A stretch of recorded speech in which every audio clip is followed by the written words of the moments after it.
It's Triple Crown here, Saturday, August 17th, 2024. I'm still at the Westchester Card Show. Rather than making one long 40-minute video, I decided to split this one up into a couple of digestible parts. This one will focus more so on a few specific deals rather than a lot of different cards changing hands, including a major trade for one of the Burrows. In that case, I just walked by. I had a gentleman come up seeking a Joe Burrow autograph. We made a pretty significant trade, and I want to talk through the process of that, as well as some of the other sales that I made to close out the show, which was overall a very strong show. Let's not waste any more time and get right into it.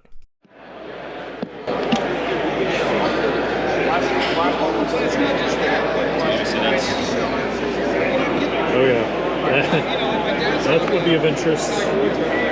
That's the biggest card I have with me. All right. And I got some other decent Ichiros here in this year's set. Wow. A PC Ichiro, but also PC Burrow. And I told my wife I wanted a Contenders auto today, and she told me I wasn't allowed to spend any money. Fair. All right, the groundwork has kind of been laid out for this trade here. He tells me that he's looking for a Burrow Contenders auto, and his goal is to target the clear ticket that I have. That's numbered to 10. It has a price sticker on it of $5,500. That means that we're going to have to get quite a few cards out, or at least a few big boys out, to make this deal happen if he's not looking to add any cash. Now, he told me later on that he would be willing to add some cash, just, you know, not a crazy amount, which that helps me kind of guide what I'm going to do. Basically, with that Ichiro 2001 SPX off to the side, which we value around anywhere from $2,000 to $2,500, I would say, I'm going to put out anything else that I think might get us close to our number. You saw the two 2024 Topps Chrome Ichiro autos. I kind of have those set off to the side as well.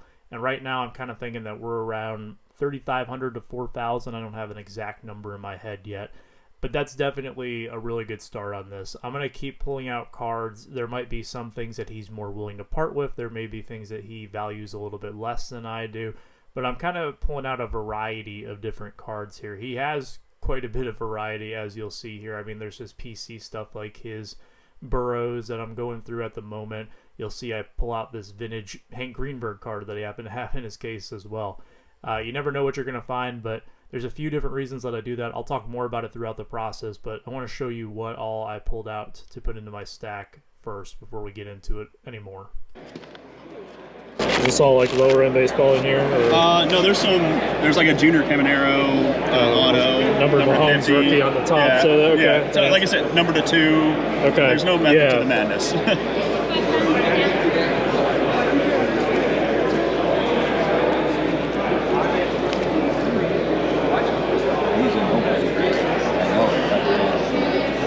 That's a case hit. This one? Yeah.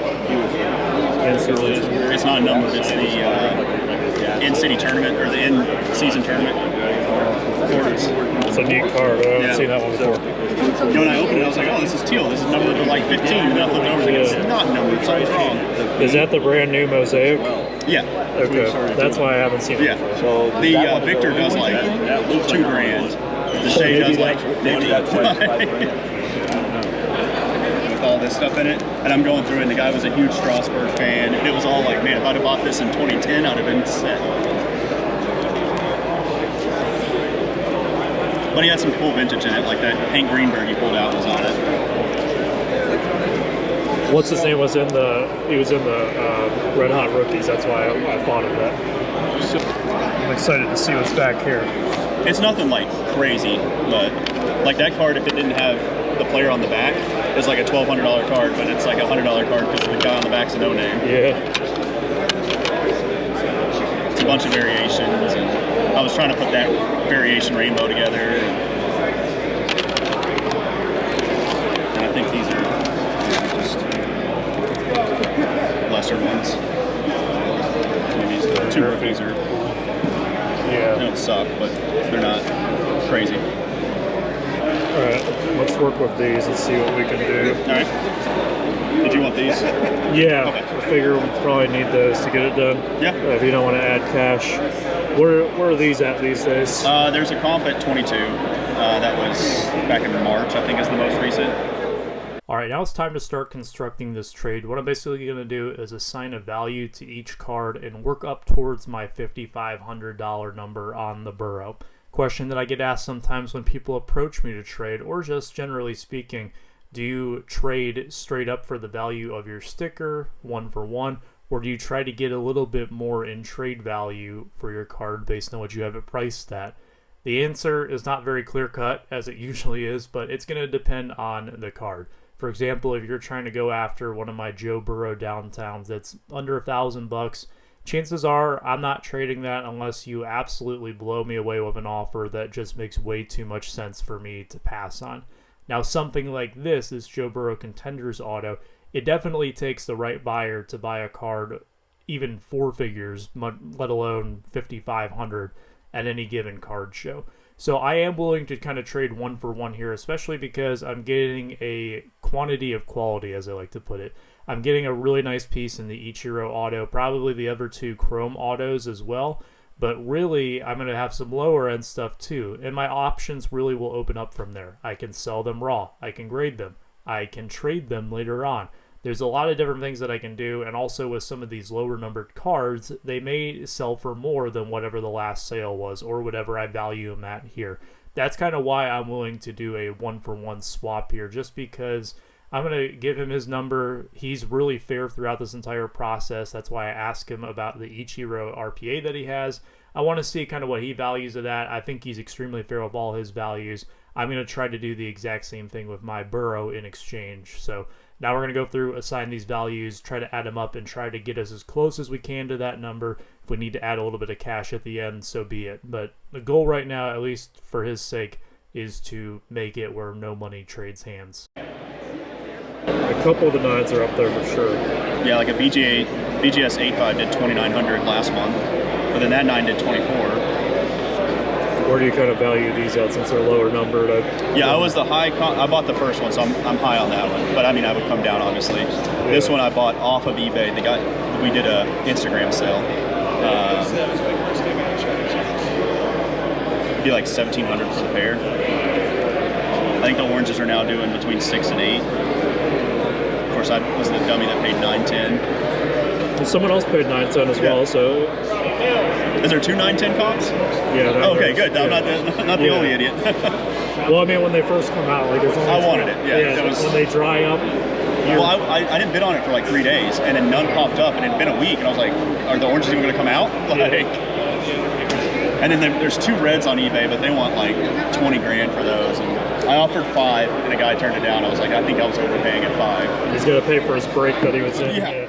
I want to be into these 3 Ichiros in terms of valuing them in the trade no more than 3,800. So that's kind of what I'm going to keep in the back of my head as I add them to the stack and start working towards that overall number. I'm also asking what he has on them because, again, Ichiro is his PC, as he mentioned earlier on. Therefore, I feel that he's probably going to be more likely to trade away the things that aren't necessarily Ichiro related, or may leave a little bit more wiggle room on the cards that are not part of his collection. But from what he told me, all bets are off the table. Anything that he has with him, he's willing to part with.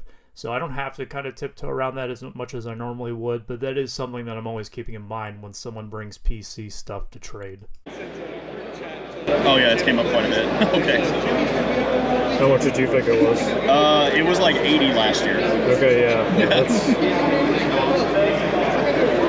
I bought it for like $8 back when eBay had the cashback, and I needed to unload it. Those were the days. Yeah. And I loved Ichiro, and I was like, Otani's fine. I bought it in 2019. So. Smart buy. It's been in a box. I forgot about it for a while. How much does this chase? I bought it for $600 last year, and that's the only comp. Okay. I think it was like $565. But I know you can't deal on hypotheticals either, so. Yeah. I mean, I can. I just probably won't be too successful if I do. What's this guy? No clue. I was the one that graded it. I knew I was going to get a 1, so I sent it to SGC because I was going to get an upcharge if I sent it to PSA. If I remember, there is a comp on it, but it's like an SGC 1 and made at 300. For about 6 months. That's the blue tint, and there's a magenta tint as well. So at least you weren't holding. That Ichiro number to 5 is not crazy. How much do you think that is? I paid, I think, $138 for it a couple weeks ago. A lot of these cards I'm picking out, being low numbered, of course, are not going to have many sales or really any sales at all, but I'm kind of picking in my mind what would I be comfortable at. It's going to be a price that I feel is fair to the person trying to trade with me, but also a number that I'm comfortable with where I feel worst case scenario, I'll still be okay on this deal. You said you don't want to add like any cash to get. I mean, I can. It just all depends. I think we're most of the way there. We're pretty close at this point in time, as I alluded to. Cash-wise, I'm looking to get about 500 more out of this. I'm going to make that my offer to him. I might be able to come down a little bit off that, but ideally not too much from there. I feel like I'd be pretty satisfied with this. Now, there are a few more cards that I'm interested in that would get me home on this deal in terms of not having to add any cash, but those would be some of the Heritage short print Ichiros that he has in there. To me, I know that if I was trading out of my own collection, that would just mean that there are more cards that I would have to go out and reacquire at a later point in time. Now, with him, I kind of feel the same way just from getting to talk with him. I feel like he'd rather part with the cash and have the burden of going back out and trying to get those cards again because, as I keep referencing, Ichiro is his PC. That's what I'm trying to keep in mind throughout this and limit the number of Ichiros that I add to my stack outside of really those big three that I feel are kind of needed to get this deal done without having to add a ton of cash. I'm going to try at 500. I don't think he'll go for it, but I'm feeling that it's at least worth a shot. Do all of these in 500 for it. What's the comps on it? The 10? Let's take a look.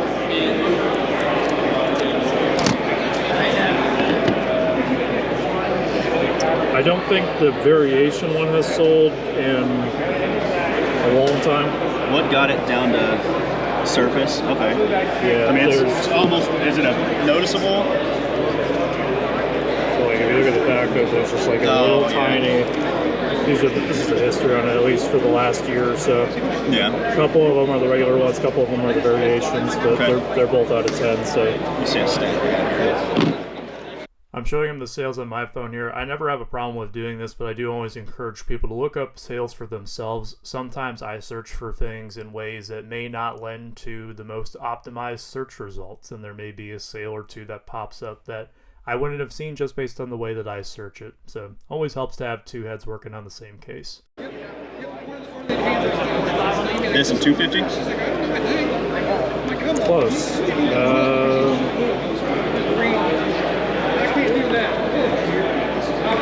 Do like 4. Coin flip, 254. I'm not a gambler. All right, we'll do 4. That's fine with me. Thank you. Yeah, thank you. Do you take Venmo? Yeah. All right. I'm normally a coin flip guy, but not over $150. I'm more of like a $10 coin flip guy if I'm gonna do it. But no, I'm pretty happy with this deal here. I'm sure he is too, based on the fact that he got the best card in the deal. I always tell people when you get the best card in the deal, you're always coming out ahead in a trade. The Joe Burrow clear ticket going to a good home here, and again, I'm getting a lot of different cards to work with at this point in time. A lot of really cool stuff, really across the board too. It's not just the Ichiros. I have a vintage card in there with the Hank Greenberg. I have the really cool Otani. I have a few of the Burrows. I have the Ellie Museum rookie in there. There's a lot of different stuff, a lot of variety. These are my favorite types of trades to make. Very glad that we got this deal done, and this is kind of my process of walking through how I navigate a larger trade like this where I'm trading down. It's not one size fits all. I'm going to handle each situation differently, but there's a lot of aspects of this deal that I felt I use quite a bit when I'm making these trades. Can you rerun any of this of my ball? Yeah, I'll always listen to an offer. I'm not looking to gouge you, I'm just... Yeah.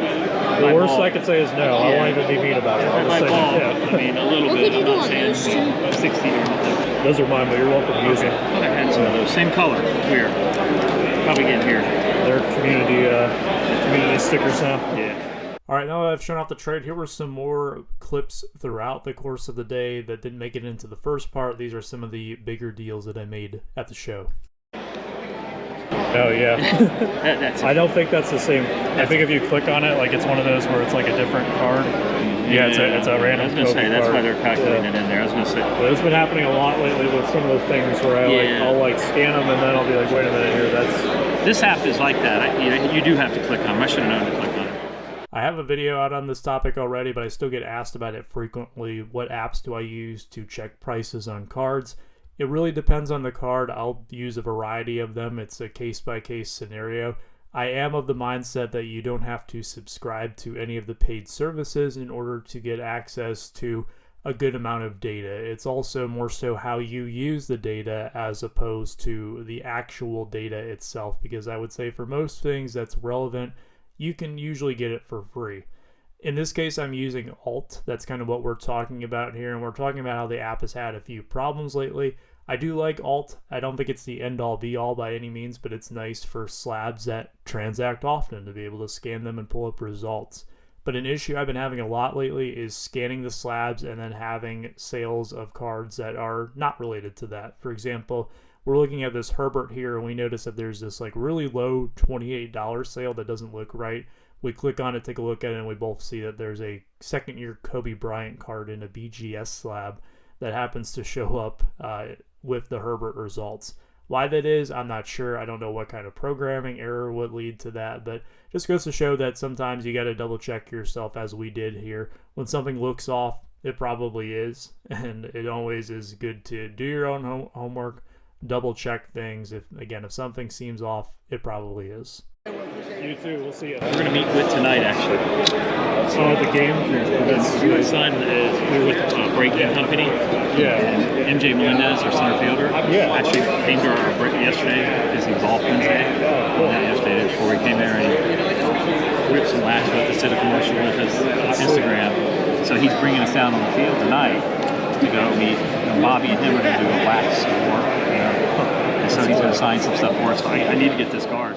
He's looking at that Bobby Witt Jr. card that I had in my first video, where it is the piece of the game used base. This is really cool. If you overheard it there, then you kind of can see where this is going. He's planning on getting this card signed, which I think would look really cool. We're kind of talking about it here for the next couple of minutes about how exactly you would get this card signed, because it's part of the base. I showed a picture of it in the last video if you didn't catch it, but there's not really a great place to sign it. The picture of Witt isn't really that big. I guess there's enough to put his autograph. He doesn't usually sign super big over the top, but on the base itself, there's kind of different grooves in it, so it's not the best swatch to get done, but I think that would look really cool signed. I didn't get a chance to see if it was signed or how it turned out, but I told him to make sure next time he sees me to show me how it turned out, because I'm curious. But that's always really cool. I always say it's not my business what people do with the cards after they purchase them from me, but when it's stuff like that, to me, that's really cool. Sometimes, most of the time.